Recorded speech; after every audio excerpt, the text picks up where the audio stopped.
কি অবস্থা!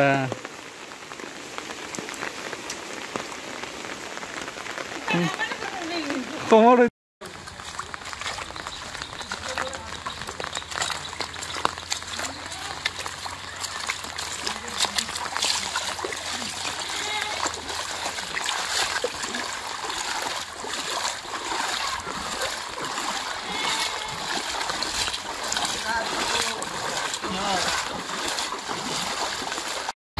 অনিতা আন্টি কো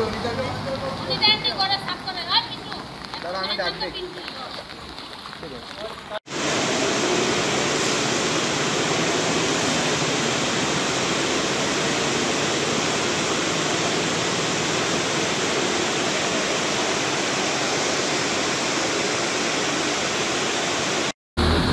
রেল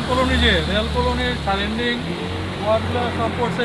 আর মধ্যে পড়ছে রেল সহ। আর রেলের যত ধরনের নোংরা আবর্জনা সব গুমতি নদী বদপুর ঘাট থেকে একদম ওই যে দেওতলা বিলে যে ইনটেক পয়েন্টগুলো আর কি, এগুলো সমস্ত বছরের পর বছর ধরে এগুলো ডুবাই, জল নিষ্কাশনের রাস্তাঘাট নাই। আর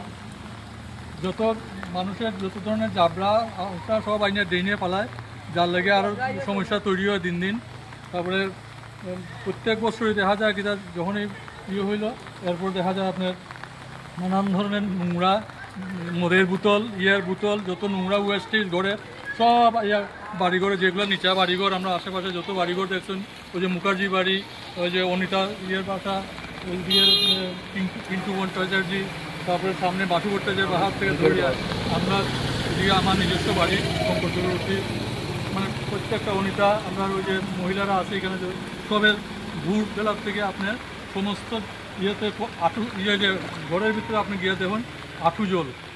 আর রাস্তার উপরে কোমর জল, গাড়ি ঘোড়া এত সময় ব্লক আসলে আপনি আইসেন দেখে, যার লেগে আপনার অতটুকু দেখতে পারবেন না। কেউ করে নেই এখন এই যে মালপত্র বিছনা পাটি তারপরে যেভাবে নষ্ট হয়েছে, মানুষ সময়ই পাইছে না এগুলো ঘর থেকে খাট টেবিল সরাইবার খাতাপত্র আপনি যদি না হয় আপনার সচক্ষে আমার ঘরের ভিতরে যাইয়া দেখুন অবস্থা দেখুন।